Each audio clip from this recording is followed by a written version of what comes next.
Saxon Advanced Mathematics, lesson 116. This topic is called the region of interest, which is really just one part of what we're going to talk about today. We're going to return to what we were doing in lesson 114, which was graphing nonlinear functions, right? We were graphing cubic functions, and we were talking about turning points and the extra loops. We even graphed some quartic functions. And we were playing around with a lot of different new concepts and ways of doing it. This time we're going to switch it up just a little bit. What you may remember is that from lesson 114, let me just pull one of those problems. We were graphing factored polynomial equations. So for lesson 114, the equations, the functions that we wanted to graph, the functions were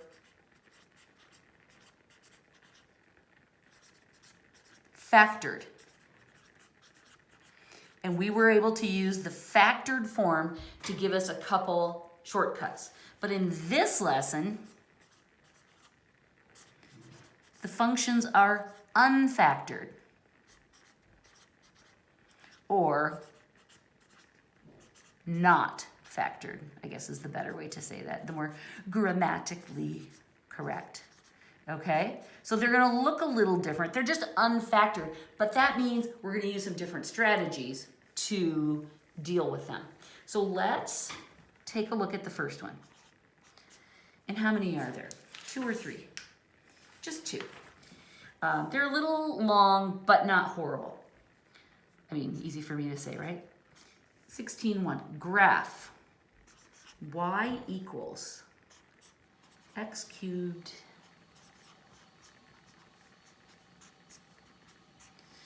Okay, so we're supposed to graph this thing. It's not factored like the problems were back in lesson 114, and we're not going to try and factor it. P.S. That's not the twist. What we're going to do is look at this and gather what we do know. Now, one thing I want to point out is that whenever we do this, we're going to make sure that the coefficient in front of the dominant term is 1.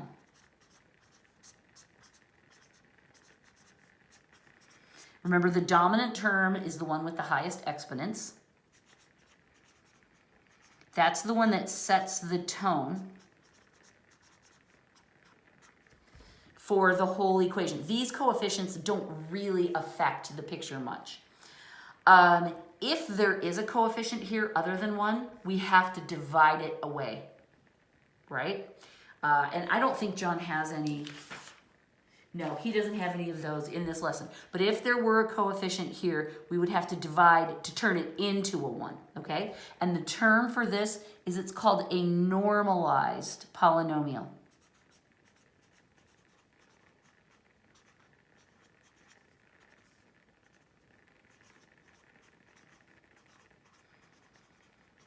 That's the fancy name for having a 1 there. So that's the first thing we check, is we make sure that we have a normalized polynomial. We do, yay.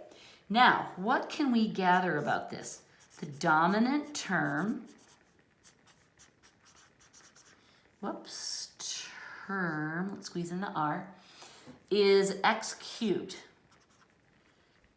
Okay, what does that tell us? That tells us we could have some turning points. But remember that the number of turning points is always 1 less than the number of exponents. That's the most we could have. So the number of turning points is at most 2. Okay, so that tells us we have 2 pictures. It could either be a smooth cubic function like that. We have a positive one here, so we know it's this one, right? We remember the negative one goes like that. We won't confuse ourselves now. But if it's got turning points, then it could be more like this, right? Where it could go up and down. Remember, these are the turning points, and this halfway in between place is called the flex point. and I likened it to the situation if you're driving. It's where you come out of one curve and then psych up and get ready for the next one, right? These are the turning points, the two dots. And the slash is the flex point.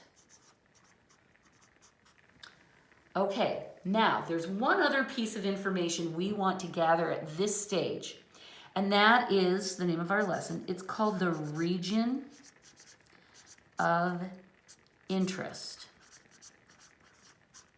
right? Now, the region of interest is a really simple idea. If you think about this graph, it's got this little wobble in it, but then it goes on and on and on, just plane to infinity, and it goes in this direction to infinity, just plane.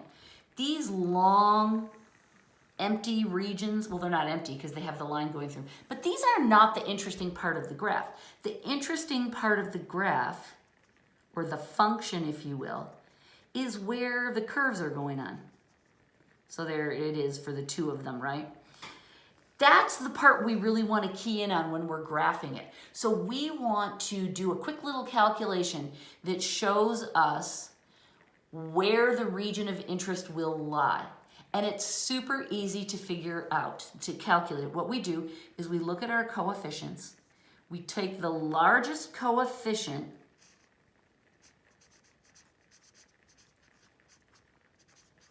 and we find the absolute value of it.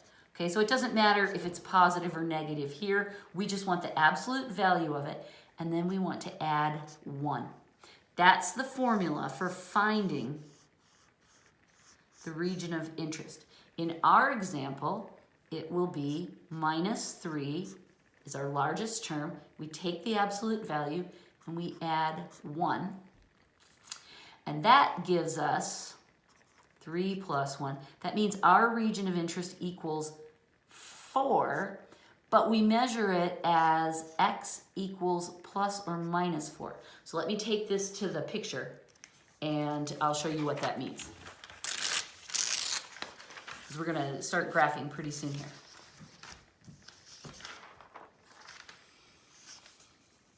All right, so what the region of interest really helps us do is know how big to draw our graph. That's what I like about it. It was plus and minus 4, right? And it's the x value. So what we can do is go to our x-axis and go, there's positive 4. 1, 2, 3, 4. There's negative 4. That should be big enough to capture the interesting parts of our function. The region of interest is, we say x equals plus or minus 4. We calculate it, it will always be a positive number. Oh, that's really hard to read. It'll always be a positive number, but when we're graphing it, we'll use the positive and negative values of it. 4 and -4 represent it's basically a circle, right? That we're saying the interesting parts are gonna be in here. Okay, so that's very helpful because that helps us narrow down the different points that we think are going to be on our graph. Now, what we want to do is we want to pick, we don't have to pick all of these values, that would be 9 different values, right? But we want to pick a handful of these values, calculate what the y value would be. We want to choose some x's and grind out some y's so that we can plot some points here and get a sense of where this curve is going.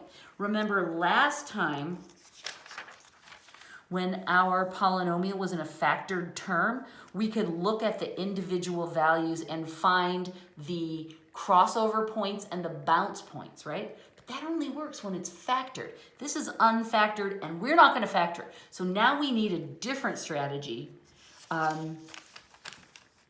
This is where we use the cross points and the bounce points, because we could look at the factored expression and see those two different types of movement, if you will. But now we have to do something different. So what we're going to do is we're going to solve our original polynomial for some values between positive and negative 4 to find the shape of the curve. And what works really well is we'll pick some, find the shape of the curve, pretend that period is not there, within the region of interest. So that's what the region of interest is really good for. It helps us limit the x values. We're not going to choose 7 and we're not going to choose negative 10 because those are outside the region of interest. They're not going to do any good to us. So what I would like to do, and I'm going to choose a few more in this first one than I ordinarily would. Let's solve x for minus 2, minus 1, 0, 1, 2, 3, and 4. And let's just see what information we can gather. On our next example, we won't choose quite so many. We'll choose a few, plug them in, and then choose a few more. But right now what I'm going to do this. Now you're thinking to yourself, I know what you're thinking. You're remembering this original polynomial. It's long.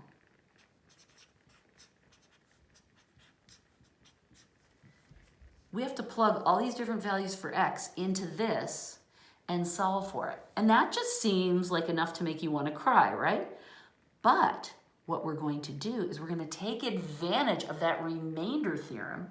And what we're going to do is remind ourselves, oh, if we use synthetic division to divide this into this, the remainder of each of those calculations will be the value of that. Whoa, that makes this so much easier. So let's try the first one. Minus 2 is the number in the little box, and then we'll write our coefficients. 1, minus 3, 1, and 1. Okay, we're going to be doing this a lot, so I'm going to make 2 columns of it.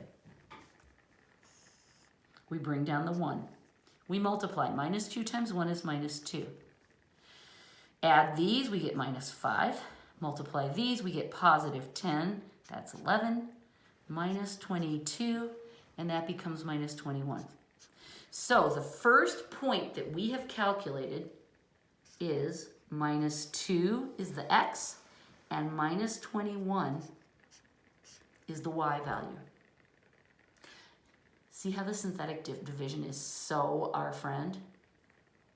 Okay, let's plot that. And we see, okay, it's minus 2, but look, it's minus 21. Even though that's still in our region of interest, that's way down here, isn't it? I'll put these values on. So what I'm going to do is I'm going to put a dot here, but then I'm going to draw an arrow. And that's indicating that that is going to go even further down, and I'm going to write minus 2, minus 21, okay? So even within our region of interest, that one's way down below. Okay, let's do our next one. Let's do minus 1. And my coefficients will be the same. 1, minus 3, 1, 1. Again, if we can find the remainder of this calculation, that will be the value of the function. It will be the y value given this x. Okay, we bring down the 1. Minus 1 times 1 is minus 1. This is minus 4. Minus 1 times minus 4, positive 4. We add, it's 5. Minus 1 times 5, minus 5, and this becomes minus 4. And I like to circle the remainders just because that's the number we're paying attention to. So now this pair of points is minus 1, because that's the value we chose for x, and minus 4, that's the value that we calculated for y. It's the remainder, and as we learned last time in lesson 115, we did that yesterday, this remainder is the value you would get if you plugged minus 1 into that and solved it. So minus 1, minus 4. Minus 1, and then let's do a few on this one. 1, 2, 3, 4. Okay, now that is starting to be a more reasonable place, right? It's getting into our region of interest. I like that point much better. Okay, let's go on. I want to solve for 0. So 0 I'm dividing by. Same coefficients, 1 minus 3, 1, 1. This will be kind of weird because we're multiplying by 0. 0 times 1, 0. That's a minus 3. 0 times minus 3, 0. That's a 1. 0. 1 plus 0 is 1. Okay, there's our remainder. So this point is 0, 1. Take that to our chart. 0, positive 1. So that's up here. I want to write the names of all these points on here so we can be sure we understand what we're doing. This was minus 1, minus 4. My curve will probably end up going on top of these, but it's fine, it's fine. Okay, so we're making progress. We've done this one, this one, this one. So now we're up to positive 1. I'll do that over here. 1, negative 3, 1, 1. Right, those are my coefficients. My synthetic division is going into the same polynomial time after time. Bring it down. 1 times 1 is 1. 1 times minus 2 is minus 2. That's negative 1. That turns out to 0. Huh. All right. So that tells us that when x is 1, y is 0. It's the opposite of this point. Okay. So let's find that. 1, 0 is here. Okay, that's this point. That's this point. Okay, let's try 2. And like I said, we're kind of overdoing it on the synthetic division for this problem. We want to divide, we're using a lot of different values for x so that we get lots of detail in how this curve is laid out. But this isn't necessarily the way I'd recommend you do it. 1, that's a 2.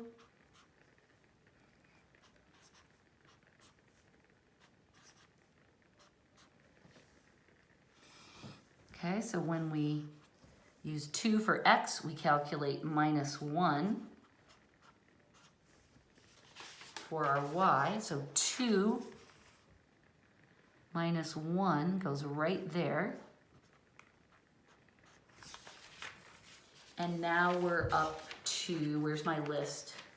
Here we are. So now we've done 2. Next one is 3.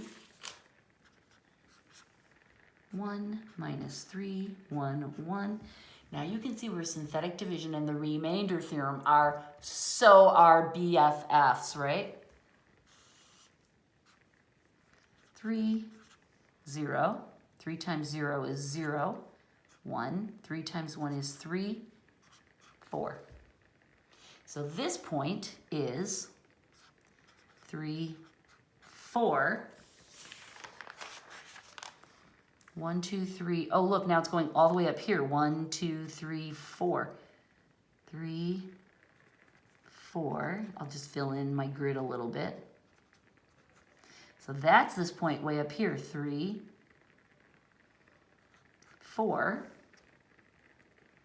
Okay. And then we were going to do one more point. Let's do point 4. Same coefficients, 1 minus 3, 1, 1. 4, that's a 1. 4, that's a 5. 20, 21. Okay, so this makes sense. Look what we're getting here. This point is 4, 21. And that means that when we get here to the edge of our region of interest, our point has shot way up into the boring range. So what we know, well, we can connect our dots now, all right? This one is way down here. This minus 2, minus 21, it's way down here somewhere. But it comes up and it starts to curve ever so slightly. It goes up here and it goes down 2, and then it comes up to 3, and then it goes way up to get to 4. So this is a little bumpy, but if you go over it a couple times, you can usually kind of smooth it out so that it looks like a nice smooth curve. It's hard to get it the first time. There it is. There is our cubic function, 2 turning points, region of interest, positive to -4, right? If you go beyond those, it gets really boring, but all the good stuff is in here, right? What else can we say about it? We use synthetic division to calculate our points because we know that if you plug a number in for x, the remainder of the division will be the value of y. That's kind of cool, isn't it? Let me see, did I miss anything else? Is that everything I wanted to tell you? That's everything I wanted to tell you, all right?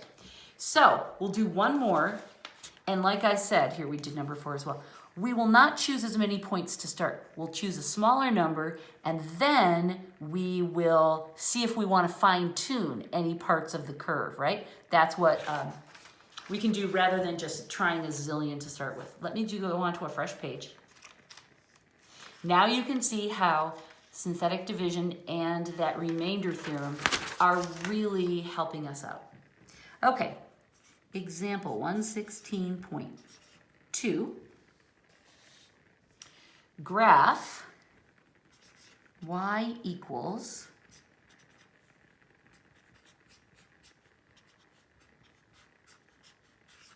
okay, there's our polynomial that we're going to graph. We know that we don't have to actually plug values in. We use synthetic division to calculate them. Let's take a look at what we know about this. What's our dominant term?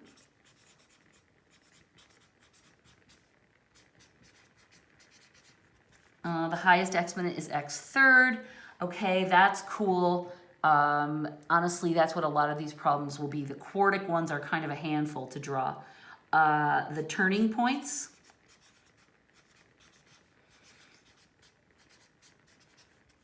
At most 2, right? Remember with turning points, you don't have to have the maximum number. The most we can have is 2 because that's 1 less than 3, but we could have 1 or we could have none.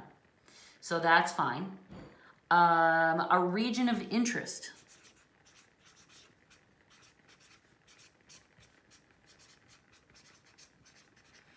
We look at the coefficients and we choose the biggest one. That's a -6.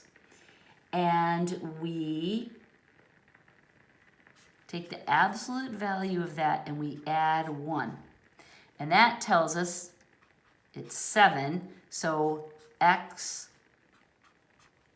will have a high and a low of 7 units.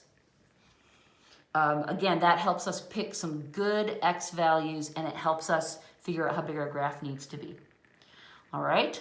So the next thing that we want to do is we want to decide what our x values should be.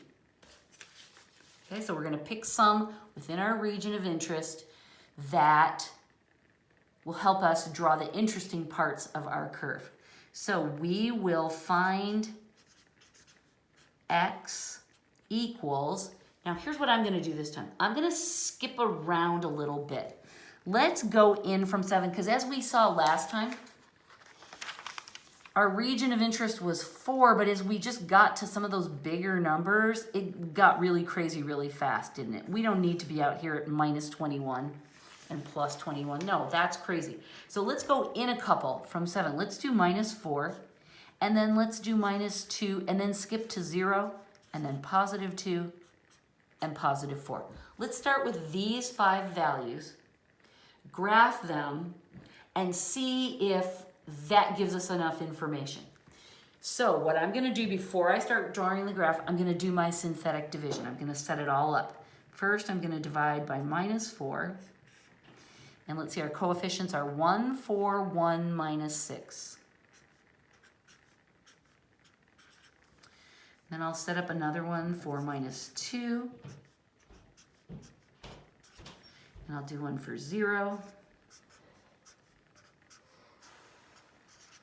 And then over here, I'll do +2, 1, 4, 1, -6, and then we'll do +4.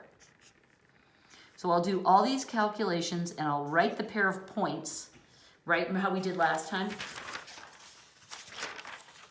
Here we are. We did the synthetic division, and then I wrote the pair of points that I wanted to graph. We'll do all of that, and then we'll graph them all in one big chunk.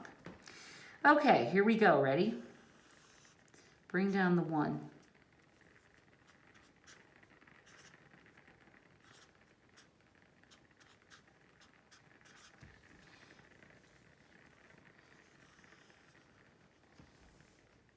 I'm going to let you do the synthetic division yourself this time. I will just be quiet, but then I will wait for you to do the remainder, and then we'll write the point over here together. It's -4, -10. And we can see, okay, that's still pretty far south, right? It's probably not going to be that interesting a point, but it'll give us a place to start drawing. Okay, let's do the next one. Ready, set, go.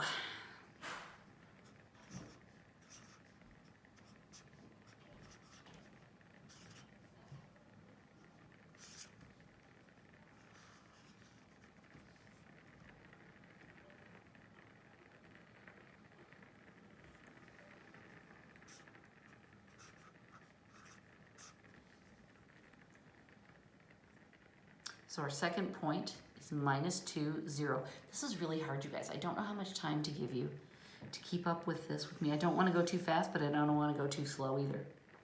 All right, now we're going to do the synthetic division to find the value that pairs with x equals 0. 0 times 1.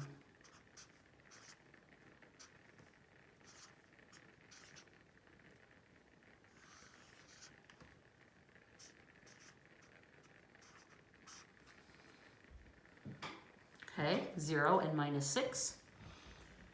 Now we'll go up here to 2.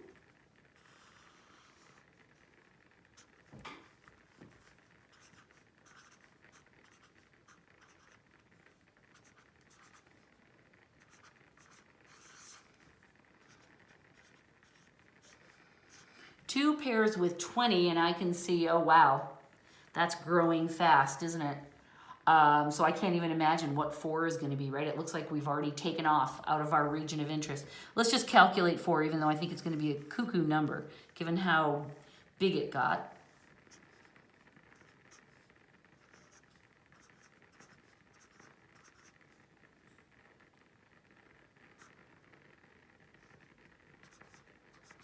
Oh my gosh.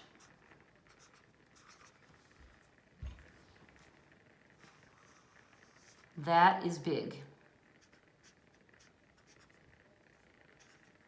4 and 126. All right, I'm not going to draw a graph that big. I'm going to use that little arrow trick again, right? Okay, so now I'm just bringing my points over and I'm going to draw the graph. Our region of interest is plus and minus 7, so I am going to make sure that I can go 7 units side to side. 1, 2, 3, 4, 5, 6, 7. Again, if your graph isn't 100% proportional and to scale, that's okay. The most important thing is to label your points so that we know what you're graphing, okay? All right, there it is. My first point is -4, -10. 1, 2, 3, 4. That's here. 1, 2, 3, 4, 5, 6, 7, 8, 9, 10. What the heck? I'll go all the way down to 10.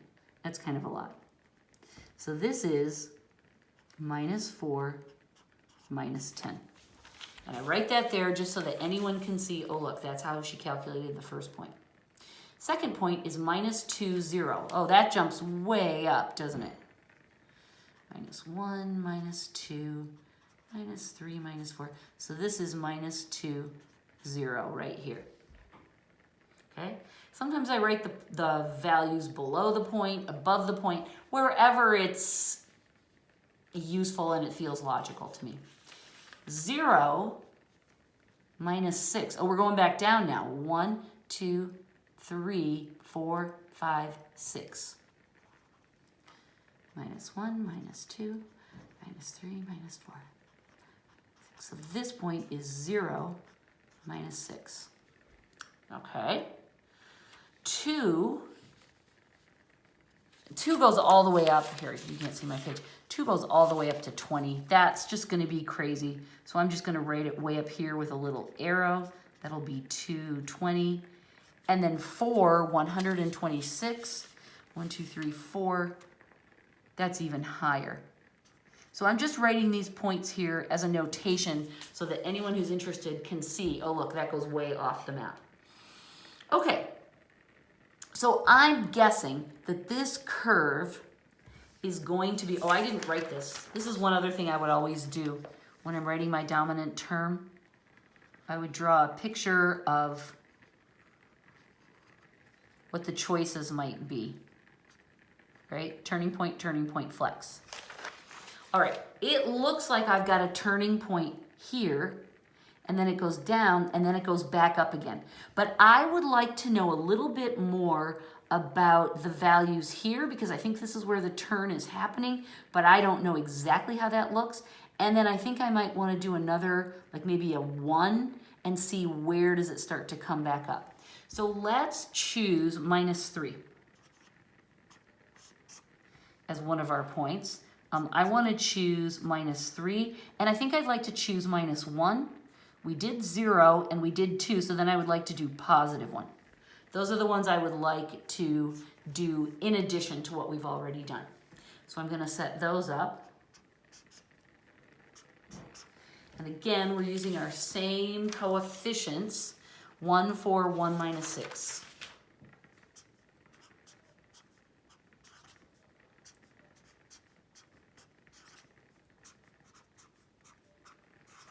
And again, let me just point out that we started by picking kind of a broad range to go across the region of interest, but we were trying to skip around a little bit, right? We don't want to do every single one because we didn't know where the interesting parts would be.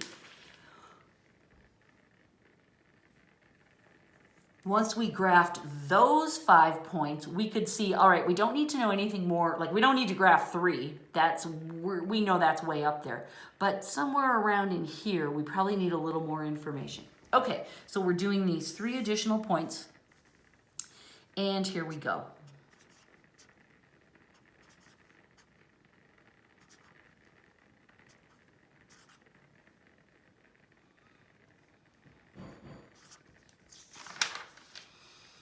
Interesting.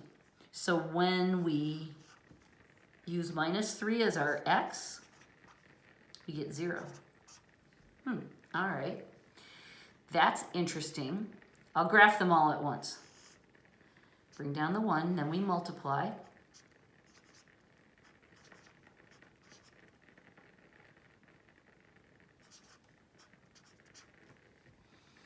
For minus 1, we get minus 4.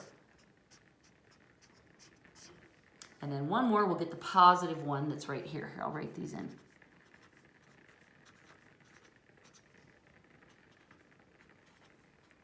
Okay, this is our region of interest, right? That's why we made it the size that we did. And then let me just put these on. Okay. So I want to graph, oh, I didn't do this one yet. I'm so excited to graph. 1 times 1 is 1. 1 times 5 is 5. 1 times 6 is 6.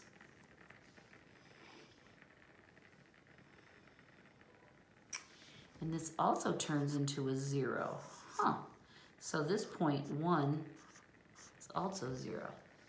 Okay, so let's let's graph these points. Minus 3, 0.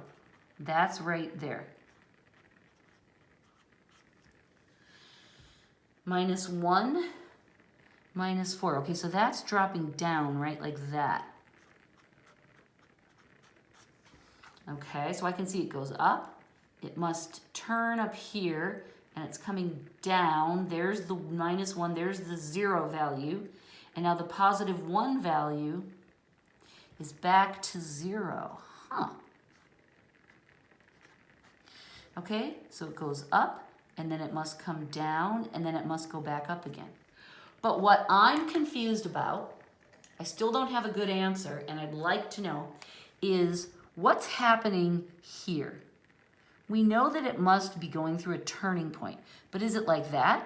Or does it go way up like that? How steep is that curve? How high is that turning point? So I'm gonna choose one more value to try to resolve this. And I'm gonna calculate it up here. I'm gonna choose x equals 2.5 because I wanna know that. It seems to go up and come down, but I wanna know how high it gets, right? So that means we have to do one more synthetic division, and this time it's going to be with 2.5. Now that might scare you a little, but let's crash it through. 2.5 times 1 is 2.5. 4 plus 2.5 is 6.5. Okay. Wait a minute. We want minus 2.5. So this is minus 2.5. So that makes this 1.5. Now when I multiply, I know 25 times 15 is 375, but it'll be minus 0.375. No, the decimal's here. Right? Because let me just do the work down here. 2.5 times 1.5 is 5, 1, 2, and then 25. So that is 375. 1, 2 are behind decimal places. So it's minus, because minus and plus. No, there's positive. So we're multiplying these two, so we know it's going to be negative. It's a 1 minus 3.75. That gives me minus 2.75. Oh, I said it the right way, but I wrote it the wrong way. Minus 2.75. And then we have to multiply this by 2.5 again, right? So it's going to be minus 2.75 times 2.5, also a minus. So this number is going to be positive, I know that. 25, 35 plus 2 is 37, 10, 13, put in the 0, 2 times 5 is 10, 14, 15, 4, 5. 6, 8, 7, 5. Where does the decimal go? 1, 2, 3 go behind it. So it's 6.875. Oh my gosh. 6.875. And this is a minus 6 on top. So this answer is 0.875, and it will be to the positive. That's our remainder. So that means the value of this last point we calculated is, I'll write it up here, minus 2.5 plus 0.875. And that means that our point here at 2.5 is just a little bit less than 1. So it's actually, I'll use orange again to do it. It's like right here, isn't it? And I'll draw an arrow to that, and I'll say that is point minus 2.5 plus 0.875. That is how high our curve goes. It doesn't go way up like that. Those were too high. Now I'm ready to connect the dots. Woo! That was a workout, am I right? Ready? Here we go. This is the high part of the curve. It comes around and it goes down. This comes down, down. It must go up right about here. Oh, let's see, did I graph Oh no, that's right. 1, 0, and then it goes way up super fast to get up to 2. So this is the basic shape of our curve. Like that. Again, it helps if you go over it a couple times to just kind of smooth out the wrinkles. Obviously, it's not the most exact, precise way to graph it. That would be on a computer. Our scales aren't perfect, but our points are accurate. And as long as we have graphed with a lot of labeling, then we're absolutely fine. This is the right answer. And our first one was right too. Where was it? It was like this. And even though we're sketching and just using whole numbers and approximating a bit, we can see, look at our two answers. They look quite different, don't they? Right? This one has much bigger swings, and this one swings more in the negative side, and then it just goes up, whereas this one swings more on the positive side, right? So we can see differences. The region of interest is the new idea this time. It helped us narrow down the values for x we would choose, and then we use synthetic division to push our different choices for x through these polynomials with a minimum of fuss and muss. That is lesson 116. I hope, number one, that you enjoyed it, and number two, I hope you feel really smart, because this is, we're not fooling around, are we? This is not for chickens. Okay, thank you. Goodbye.